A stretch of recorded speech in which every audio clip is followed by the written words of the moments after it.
Bonjour à tous, soyez les bienvenus. On se retrouve aujourd'hui pour une nouvelle vidéo qui va tourner autour des voyants et de ce qui est utile à avoir dans la voiture.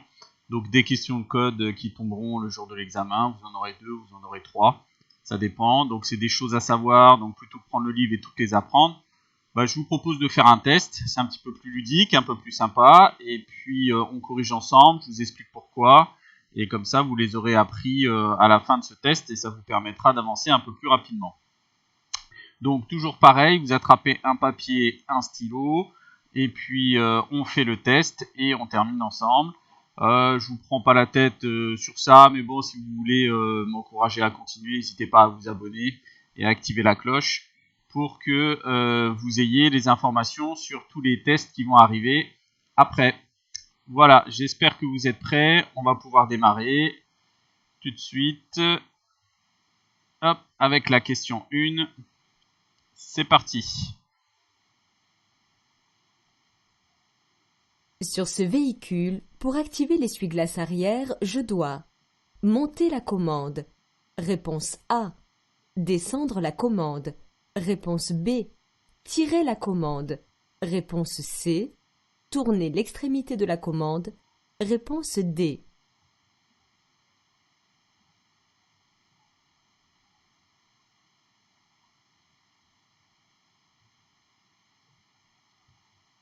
Alors, les commodos du véhicule. Donc là, on a la photo du commodo qu'on trouve à droite derrière le volant. Alors normalement vous le savez pas, si vous avez jamais conduit vous pouvez pas le savoir, mais vous verrez dès que vous serez en voiture ou dès que vous allez faire vos premiers cours de simulateur par exemple, ça sert à ça, à vous apprendre à quoi ça sert. Donc le commodo de droite sur le véhicule sert aux essuie-glaces avant et arrière. Donc les essuie-glaces, le commodo, il se lève ou il se descend pour pouvoir mettre vos essuie-glaces. Il y a plusieurs vitesses, d'accord? Donc vous pouvez le monter une fois, ça veut dire que l'essuie-glace va se mettre en route, il va avoir une pause de 5-6 secondes et ensuite recommencer. Et si vous montez d'un cran, eh ben, ce sera un petit peu plus et ainsi de suite jusqu'à ce que ce soit très fort en fonction de la pluie que vous allez subir sur la route. Vous avez aussi, en plus du pare-brise, sur la lunette arrière, vous avez aussi un essuie-glace, puisqu'il faut que votre visibilité vers l'arrière soit bonne aussi. Il faut savoir que c'est ce symbole-là. Ok, là, on voit qu'il y a un autre symbole, ça correspond à peu près au dessin d'un pare-brise avant. Donc, comme vous avez ce symbole-là, vous savez que c'est pour l'avant. Et la petite lunette carrée, ça correspond à la vitre arrière. Du coup, ça correspond aux essuie-glaces pour la vitre arrière. Donc, comment je fais pour les activer? Il faut que je saisisse le bout du commodo et que je le tourne. Donc là, il est sur 0, ça veut dire que l'essuie-glace n'est pas activé. Si je le descends, eh ben, l'essuie-glace va commencer à s'activer. Si je le descends encore, ça veut dire que je vais utiliser de la glace et nettoyer ma lunette arrière. Donc, tourner l'extrémité de la commande. Monter la commande, c'est pour l'essuie-glace avant. Descendre, pareil. Tirer, non, ça n'existe pas sur ça. Donc, c'était la réponse D. Question suivante. En circulant, ce témoin de couleur rouge s'allume au tableau de bord. Je m'arrête en sécurité le plus rapidement possible. Réponse A. Je continue ma route jusqu'à ma destination. Réponse B.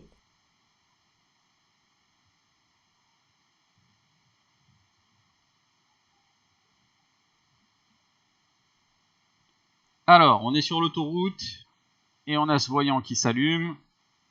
Du coup, il faut qu'on se pose certaines questions. Alors, il faut savoir que vous avez plusieurs types de voyants. Donc, sur votre tableau de bord, hein, ça se met toujours sur le tableau de bord, vous pouvez avoir 3 types de couleurs. Alors, il y a les voyants des feux qu'on va utiliser, les feux de position, les feux de croisement, les feux de route. Donc ça, pas de souci, c'est des couleurs un peu différentes. Il y a du bleu, il y a du vert, etc. Et ensuite, vous avez les voyants d'alarme et les voyants d'alerte. Voilà, c'est les deux plus grosses choses. Donc les voyants d'alarme sont orange ou jaune en fonction de la voiture, et les voyants d'alerte sont rouges. Donc les voyants d'alerte rouges, comme c'est le cas là, hein, on le voit, ça veut dire que c'est un danger immédiat pour votre véhicule et qu'il faut absolument s'arrêter. Dès que vous le pouvez, vous vous arrêtez, vous mettez le véhicule de côté, vous vérifiez ce qui se passe, puisque c'est dangereux de continuer à rouler avec. Si c'est un voyant orange ou jaune, ça veut dire qu'il va falloir faire contrôler votre véhicule dès que possible, mais ça ne vous empêche pas de continuer votre trajet. Alors, je vous mets très rapidement les deux types de voyants avec les deux couleurs qu'on va rencontrer. Donc, vous avez la couleur rouge et les voyants que vous allez le plus avoir dans vos questions de code.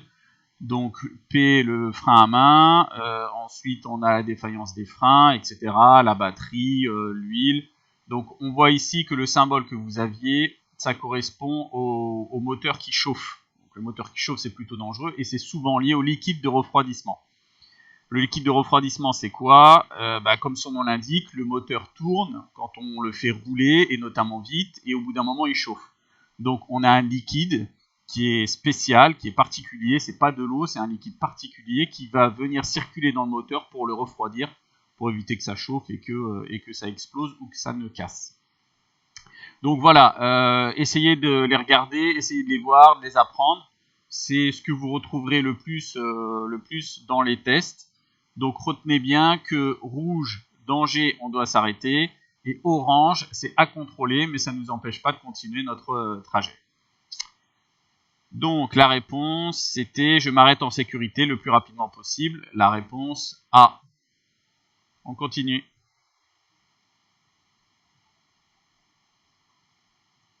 Sur mon véhicule, le mode éco agit sur le moteur. Oui. Réponse A. Non. Réponse B. Permet de réduire la consommation de carburant. Oui. Réponse C. Non. Réponse D.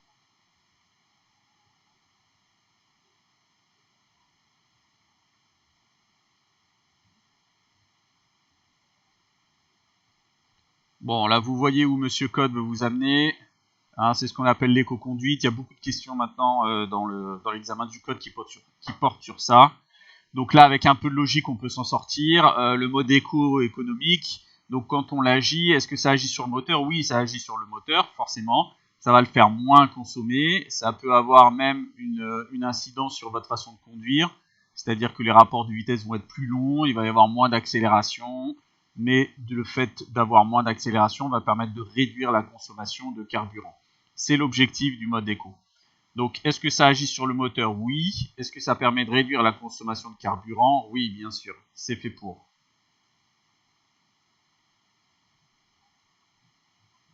Mon utilitaire de 3 tonnes a plus de 4 ans. Je dois effectuer un contrôle technique tous les ans. Réponse A. Tous les 2 ans. Réponse B. Tous les 4 ans. Réponse C.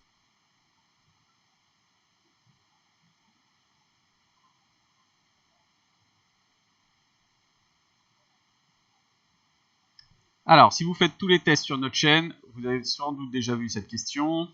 Donc, un utilitaire qui a plus de 4 ans, donc les 4 premières années, pas besoin de faire de contrôle technique. À partir de la 4e, on va avoir besoin d'en faire un tous les 2 ans. Alors ça, c'est pour le contrôle technique mécanique, pour vérifier pneus, freins, les phares, etc., etc. Et vous avez aussi pour les utilitaires un deuxième contrôle technique à faire, qui est un contrôle technique qui est plus basé sur l'écologie. D'accord ? Donc la pollution, les gaz d'échappement, etc. Donc du coup, vous avez un contrôle technique à faire mécanique sur une année, et l'année suivante, vous avez celui sur le contrôle écologique. Donc en fait, vous en avez un tous les ans, puisque ça se chevauche. D'accord ? Les deux sont à faire tous les 2 ans, mais décalés. Donc tous les ans, vous avez un contrôle technique à faire. Pour les véhicules utilitaires, attention, vous ne vous faites pas avoir. Si c'est un véhicule de tourisme normal, c'est tous les 2 ans, mais c'est tous les ans si c'est un véhicule utilitaire, comme c'est le cas là. Utilitaire, c'est les véhicules qu'on utilise pour le commerce, pour charger, etc. Donc mon utilitaire de 3 tonnes à plus de 4 ans, je dois effectuer un contrôle technique tous les ans. Réponse A.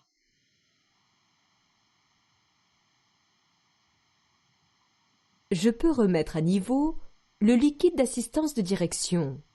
Réponse A. Le liquide de refroidissement. Réponse B.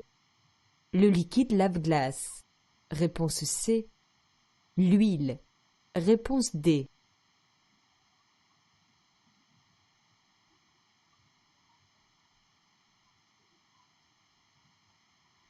Alors, vous allez faire partie de la nouvelle génération de conducteurs, et du coup, la nouvelle génération de conducteurs, elle sait utiliser son véhicule.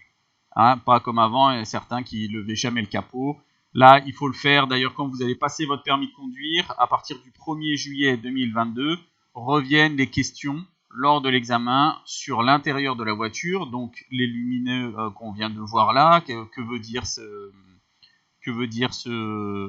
voyant, où est-ce qu'on trouve la commande de l'essuie-glace, etc. Donc c'est des questions sur l'intérieur. Et vous aurez aussi des questions sur l'extérieur qui portent sur ça. Où est le liquide de refroidissement, où est-ce qu'on change le liquide de lave-glace, où est-ce qu'on remet de l'huile, etc., etc. Donc la question est bienvenue, puisque vous allez très certainement tomber dessus. Mais on peut vous la poser aussi pour le code. Donc le liquide d'assistance de direction, donc ça c'est quelque chose de très technique qui doit être fait par un professionnel. Ok. Lorsqu'on soulève son moteur, on voit comme ici des capuchons où on va pouvoir remplir de liquide avec des symboles qui correspondent aux symboles qu'on retrouve sur le tableau de bord et qu'on peut faire soi-même. Par exemple, le liquide de refroidissement qui permet, comme je vous ai dit tout à l'heure, de refroidir le moteur, éviter qu'il chauffe ou qu'il ne casse. Le liquide lave-glace, c'est pareil, ça s'achète en grande surface et vous pouvez en mettre pour pouvoir nettoyer votre pare-brise. Et enfin, de l'huile. Pareil, on peut faire la pointe d'huile, on a même la possibilité d'en tester le niveau. Donc, ce sont les trois choses que vous pouvez faire vous-même. Ça correspond à l'entretien de la voiture, qu'il faut faire régulièrement pour que vous puissiez conduire en toute sécurité. Par contre, le liquide d'assistance de direction, là, c'est quelque chose de plus technique et ça ne fait pas partie de ce que vous pouvez faire tout seul. Donc, la réponse, c'était B, C et D. B, C, D.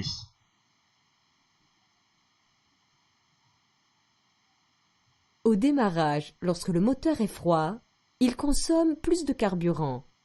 Oui. Réponse A. Non. Réponse B. Il rejette plus de polluants. Oui. Réponse C. Non. Réponse D.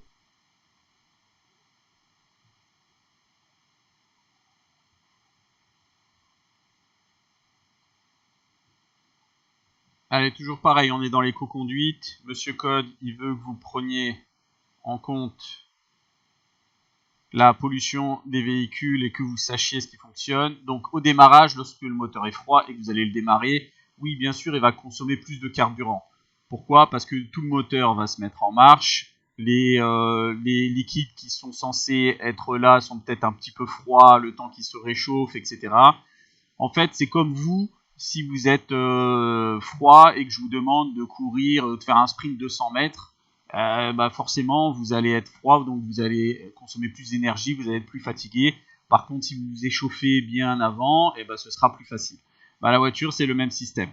Donc, du coup, il a besoin de plus d'énergie, donc plus de carburant quand il est à froid, réponse A, et il rejette plus de polluants, puisque le moteur a été arrêté pendant un certain moment, et il va rejeter un petit peu plus de polluants jusqu'à ce que le moteur chauffe, et qu'ensuite il trouve son fonctionnement de croisière.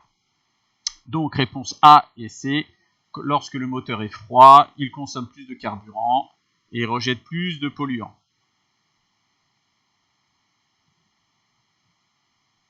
J'actionne le désembuage de la vitre arrière avec la commande A. Réponse A. B. Réponse B.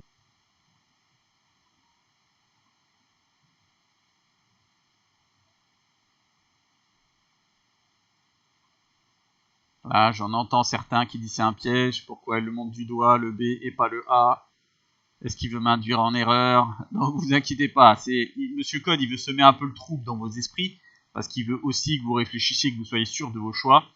Mais c'est vrai que là, il montre le B qui correspond à la bonne réponse. Pourquoi c'est la bonne réponse? On l'a vu un petit peu avant, donc normalement, vous n'avez pas dû vous tromper. Vous voyez là le symbole qui correspond à un pare-brise avant. Cette forme-là est très particulière. Donc le A, c'est le désembuyage de la vitre avant. Et donc le B, qui est plus un rectangle qui correspond à la lunette arrière, lui, c'est le désembuage de la vitre arrière. Ok, donc très important, il faut les connaître parce qu'on est en France et parfois il fait froid et il fait souvent froid et il pleut et on a besoin de désembuer avant de démarrer. Donc s'il y a de la buée à l'intérieur, il faut prendre le temps et attendre que la visibilité soit complètement bonne. En tout cas, on reste sur les mêmes symboles, le rectangle, la vitre arrière et la forme un peu incurvée comme celle-là, c'est le pare-brise avant. Donc j'actionne le désembuyage de la vitre arrière avec la commande B.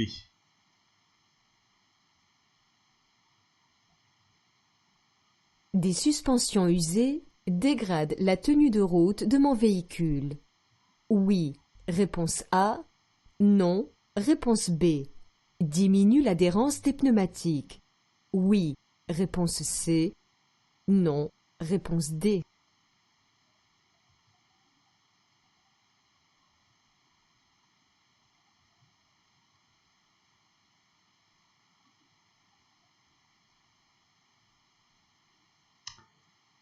Alors, les suspensions. Donc, les suspensions, vous le voyez, c'est le gros ressort qui est là, qui va permettre d'absorber les imperfections de la route. D'accord? Ça veut dire quand il y a des bosses et autres, ça se compresse et ça permet de garder le véhicule et les roues bien plaquées au sol pour éviter de perdre de l'adhérence. Donc forcément, s'ils sont dégradés, la tenue de route du véhicule est moins bonne parce qu'on va un petit peu sauter, moins adhérer à l'asphalte et du coup, quand vous avez un pneu qui adhère moins bien, et ben, ça diminue l'adhérence des pneumatiques. Donc dégrader la tenue de route de mon véhicule, oui bien sûr. Et est-ce que ça diminue l'adhérence de mes pneus? Oui, aussi. Donc les suspensions, ils sont très importants. Ça absorbe les chocs pour vous à l'intérieur et ça absorbe les imperfections de la route, ce qui vous permet d'avoir la voiture bien plaquée au sol et d'avoir la meilleure adhérence possible avec vos pneumatiques. Donc quand ils sont usés, c'est quelque chose de dangereux qu'il faut changer rapidement. Donc réponse A et C. La télécommande permettant d'ouvrir le véhicule ne fonctionne plus. Pour ouvrir la portière, j'appelle un garagiste. Réponse A. J'appelle un serrurier. Réponse B. J'insère la clé intégrée à la télécommande dans la portière. Réponse C.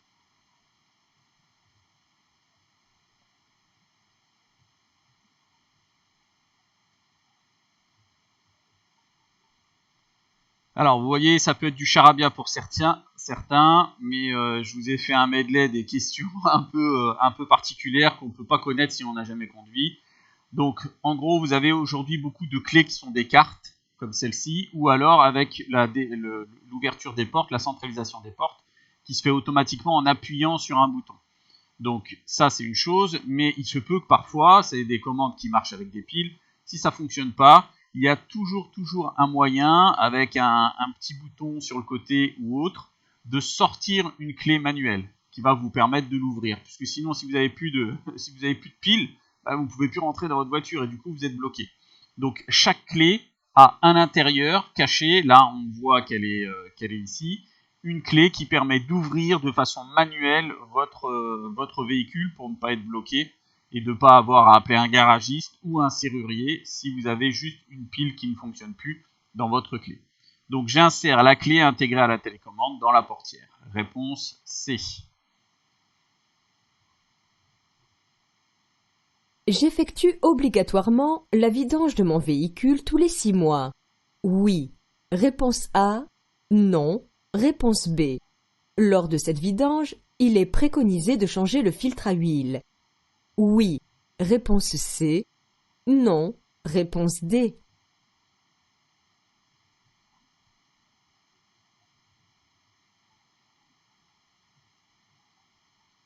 Encore de la mécanique, mais une voiture, c'est de la mécanique. Donc, il faut le connaître, il faut le savoir. Alors, est-ce que j'effectue obligatoirement la vidange de mon véhicule tous les 6 mois? Non, c'est pas une obligation. D'accord? Ça fait pas partie des choses réglementaires. On peut le faire au bout de 6 mois, on peut le faire au bout d'un an. En fait, on le fait quand le véhicule nous le réclame. Pourquoi on doit vidanger le véhicule et l'huile? L'huile, c'est ce qui est à l'intérieur du moteur et comme vous le savez, il y a des pistons d'accord, qui montent, qui descendent et qui se frottent. L'huile est là pour que quand ça se frotte, eh ben, ça glisse et que ça se fasse pas et que ça ne se casse pas. Lorsqu'il n'y a plus d'huile, c'est très dangereux parce que vous pouvez casser le moteur. Donc casser le moteur, ça veut dire que votre moteur est fichu. En gros, la voiture est fichue aussi. Donc l'huile sert à tout ça. Et elle passe aussi par un filtre, d'accord, qui est là pour enlever toutes les petites impuretés qu'on pourrait trouver dans le moteur, tous les petits débris lors des frottements et autres. Donc, effectuez obligatoirement, méfiez-vous, monsieur Code, quand il vous met des obligatoirement, immédiatement, etc., il faut y être attentif. Tous les 6 mois, non, ce n'est pas une obligation. Lors de cette vidange, il est préconisé de changer le filtre à huile, oui. Quand on fait la vidange, il faut changer le filtre avec. Voilà, si vous ne le saviez pas, il faut le savoir, enregistrez-le, et comme ça vous serez tranquille pour les prochaines questions que vous allez rencontrer. L'un des rôles de la boîte de vitesse est d'adapter la force du moteur aux différentes situations de conduite. Oui, réponse A. Non, réponse B.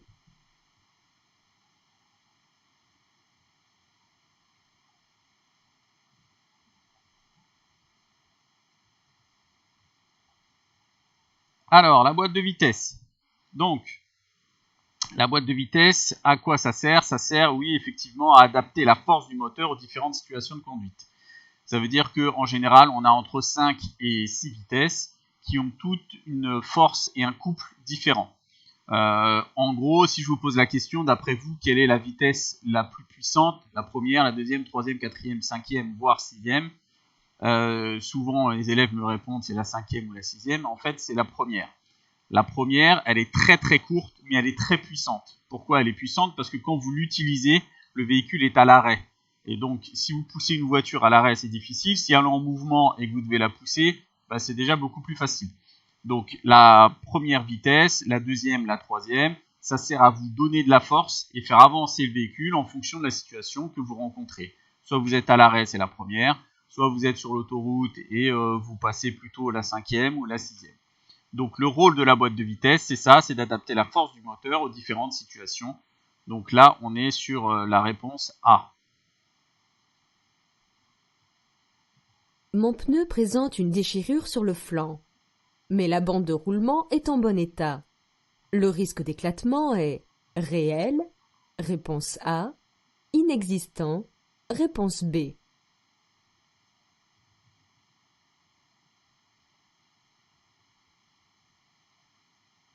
Allez, j'espère que vous ne vous faites pas avoir sur ça. Monsieur Code, là-dessus, il est malin, mais il vous donne la réponse. Vous avez compris que vous êtes de jeunes conducteurs et qu'on veut vous apprendre la sécurité avant tout. Donc, quand on vous dit que mon pneu est abîmé, le risque est inexistant, et forcément, il est jamais inexistant à partir du moment où un de vos ustensiles est abîmé. Donc, faites bien attention à ces réponses-là. Il veut vraiment, vous, monsieur Code, vous rentrer dans la tête que quand il se passe quelque chose sur le véhicule, un voyant, un pneu déchiré, des amortisseurs qui sont pas bons, eh ben, il faut se manifester, il faut regarder, il faut contrôler, il faut changer pour être en sécurité. Alors, pour vous montrer ça, hop, là vous avez un pneu. Donc la bande de roulement, c'est la partie du pneu qui est collée à la route. Donc vous voyez que là vous avez plein de traits dessus et vous avez aussi ici des stries là complètement qui permettent, lorsque vous roulez et qu'il pleut, d'évacuer l'eau.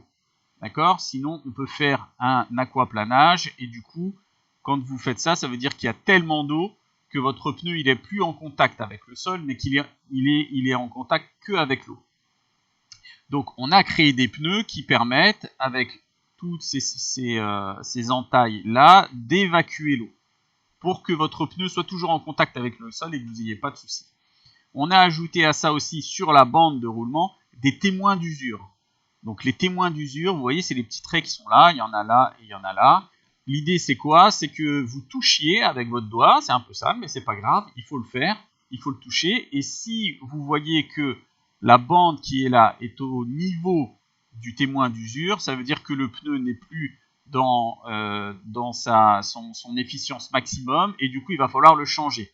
Il est plus assez efficace. Donc ça, ce sont les témoins d'usure qu'on retrouve sur la bande de roulement. Or là, sur la question qu'il nous a posée, il nous dit que c'est sur le flanc. Le flanc, c'est le côté du pneu. Le problème du côté du pneu, c'est que quand il est déchiré, on peut avoir ensuite une hernie, c'est-à-dire que vous avez une boule qui est gonflée qui peut exploser le pneu. Quand c'est sur le côté, il faut changer le pneu, c'est pas réparable. D'accord? Donc, mon pneu, là, la bande de roulement est en bon état, mais est-ce qu'il y a un risque d'éclatement sur le flanc? Oui, bien sûr. Il faut absolument changer son pneu. Ça arrive quand on frotte un peu trop les trottoirs. On le voit ici sur la jambe qu'elle est abîmée. Et ben ça peut déchirer le pneu et après il y a un risque d'éclatement. L'éclatement, c'est vraiment quelque chose de très dangereux. Si vous êtes en train de rouler et que votre pneu éclate, vous vous mettez vraiment en difficulté, donc il faut y faire attention. Donc réponse A, réelle. Le compte-tours permet de connaître la vitesse de la voiture, réponse A, la vitesse de rotation du moteur, réponse B.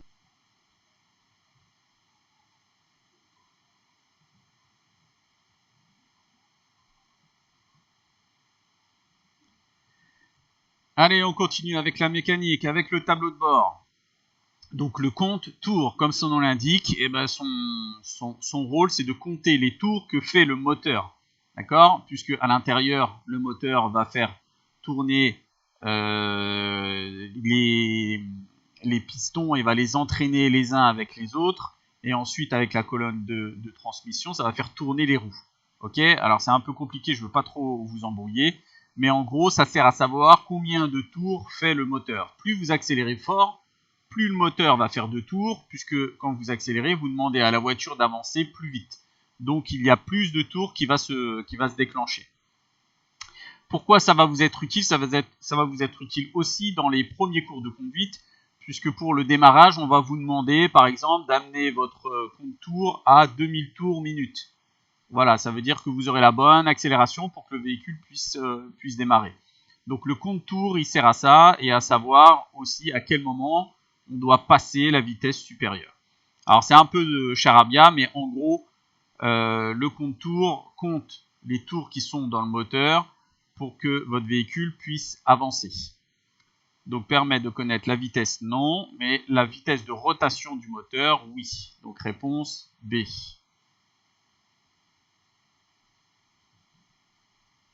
Sur la plupart des véhicules, il existe une sécurité anti-vol au niveau du volant.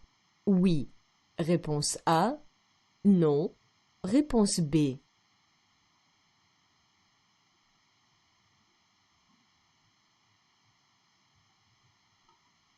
Le Neyman. Donc oui, sur la plupart des véhicules, sauf vraiment les très anciens, vous avez toujours une sécurité qui est là. D'ailleurs, pareil, quand le moniteur vous donnera la clé, il vous demandera d'aller vous installer. Quand vous montez dans la voiture, souvent on a besoin de mettre la clé et ensuite d'essayer de tourner, mais il y a une résistance, c'est l'antivol. Et il faut qu'en même temps, avec l'autre main, on tourne le volant. Et du coup, clac, ça le débloque. Ça évite quoi? Ça évite que si quelqu'un entre dans votre voiture et la pousse, il puisse tourner le volant et la déplacer. Là, le volant sera bloqué, donc elle pourra aller que dans une seule direction. C'est ce qu'on appelle le Neyman. Et donc, oui, il existe une sécurité anti-vol au niveau du volant sur la plupart des véhicules maintenant.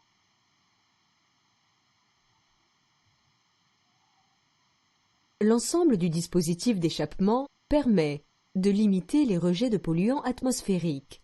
Réponse A. De limiter les nuisances sonores de mon véhicule. Réponse B. De réguler la température de l'habitacle. Réponse C.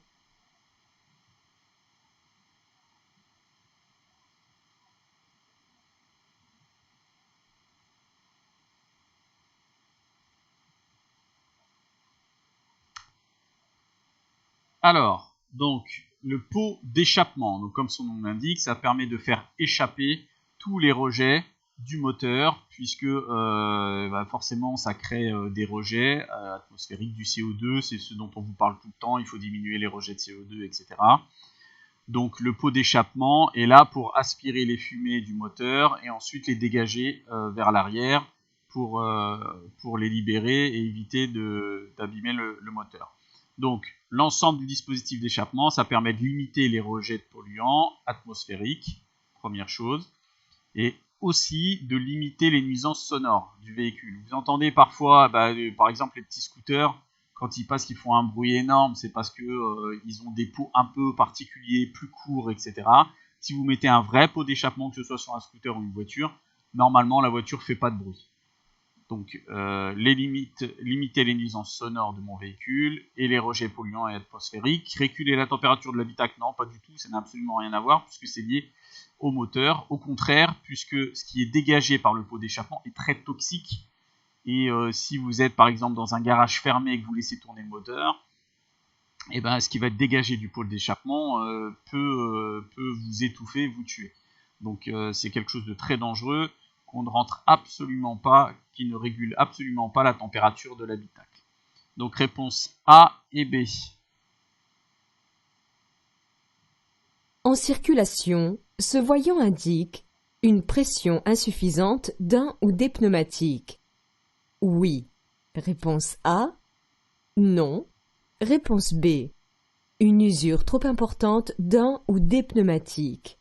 Oui. Réponse C. Non. Réponse D.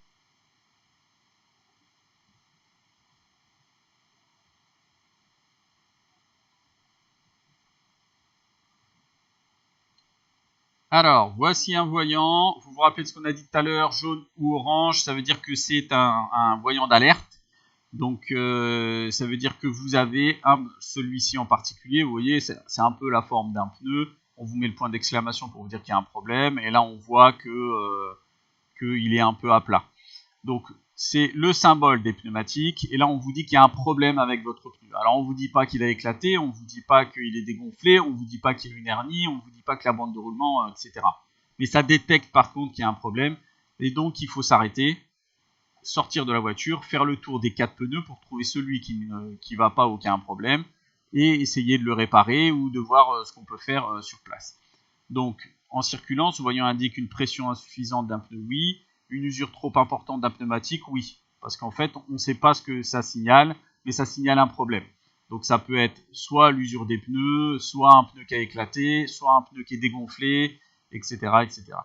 Donc vous le verrez dans le tableau que je vous ai montré tout à l'heure. Celui-là, vous le rencontrez souvent. En tout cas, c'est quelque chose que vous, en tant que conducteur, vous devez connaître et que vous pouvez régler vous-même en descendant et en gonflant vos pneus s'ils sont pas au point important. Ok, donc réponse A et C. On passe à la suivante. Les feux de détresse s'allument automatiquement en cas de freinage d'urgence. Sur tous les véhicules? Réponse A. Sur certains véhicules? Réponse B. Sur aucun véhicule? Réponse C.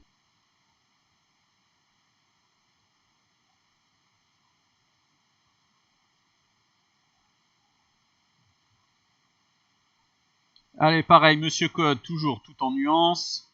Hein, lui, c'est tout ou rien. Il vous dit sur tous les véhicules, sur certains ou sur aucun. Alors, les feux de détresse qui s'allument automatiquement en cas de freinage d'urgence, oui, ça existe. Mais ça existe sur des véhicules haut de gamme. Maintenant, les véhicules neufs, certains peuvent l'avoir, mais en général, c'est de la technologie. Et c'est sur les gros véhicules, dès qu'il y a un freinage d'urgence ou dès qu'il détecte qu'il y a un choc, que les airbags sont déclenchés, bah forcément il se met en feu de détresse tout seul, puisque si vous avez un accident et que vous êtes inconscient et que vous ne pouvez pas mettre vos feux de détresse, bah lui va le faire aussi. Alors c'est pas sur tous les véhicules, c'est sur certains véhicules, mais pas non plus sur aucun. Donc ça dépend de l'âge de votre véhicule. Donc réponse B.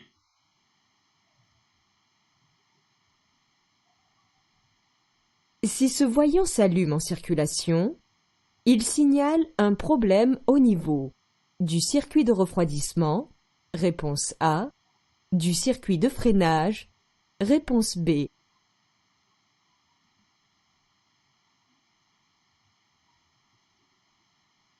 Voilà, je vous l'ai montré tout à l'heure, on vous a donné la réponse dans le tableau, est-ce que vous vous en souvenez?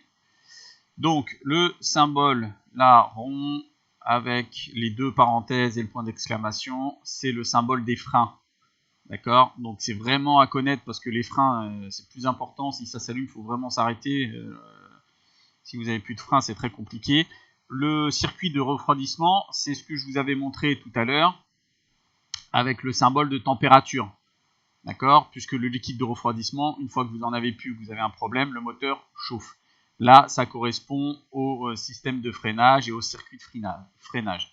Donc peut-être que vous manquez de fluide ou que vous avez un autre problème. En tout cas, c'est les freins, c'est rouge, donc c'est dangereux. Donc je m'arrête immédiatement, dès que possible, en sécurité. Et ensuite, je fais contrôler ce qu'il y a, ce qui se passe.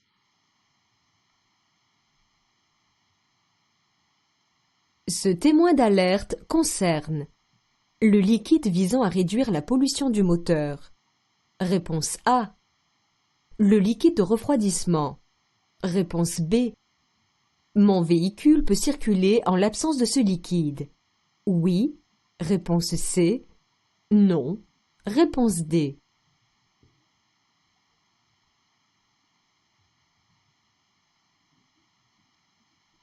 Le AdBlue ou le AdBlue, ça dépend, on ne sait toujours pas comment le prononcer. Donc c'est surtout tous les véhicules qui ont un peu moins de 10 ans.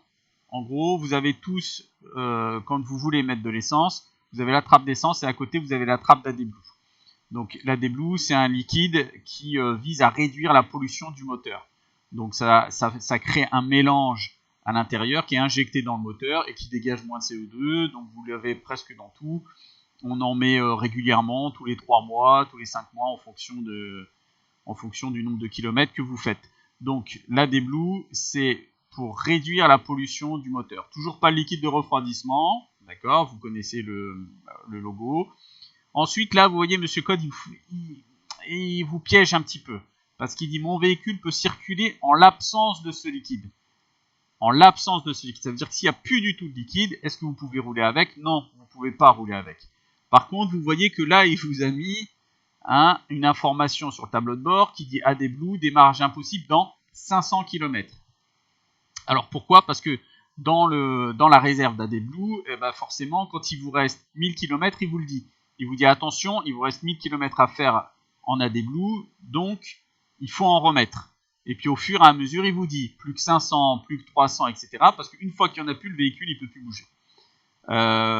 Donc il vous prévient de façon régulière. L'AdBlue, ça s'achète en supermarché, magasin spécialisé, même à la station-service, vous pouvez en acheter aussi. Vous n'avez plus qu'à le rajouter et après vous êtes tranquille. Donc vous voyez, il vous a mis ça, il vous a dit démarrage impossible dans 500 km, donc on pourrait dire que c'est dans 500 km. Or, dans sa question, il vous dit le véhicule peut circuler en l'absence de ce liquide. Donc vous voyez, il faut bien faire attention à l'énoncé, il faut bien prendre le temps de bien lire la question pour être sûr de ne pas se faire avoir et pas tomber dans le piège.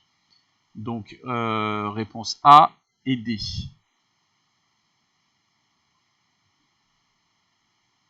Dans mon véhicule, je dois posséder obligatoirement une boîte d'ampoule. Oui. Réponse A. Non. Réponse B. Une trousse de secours. Oui. Réponse C. Non. Réponse D.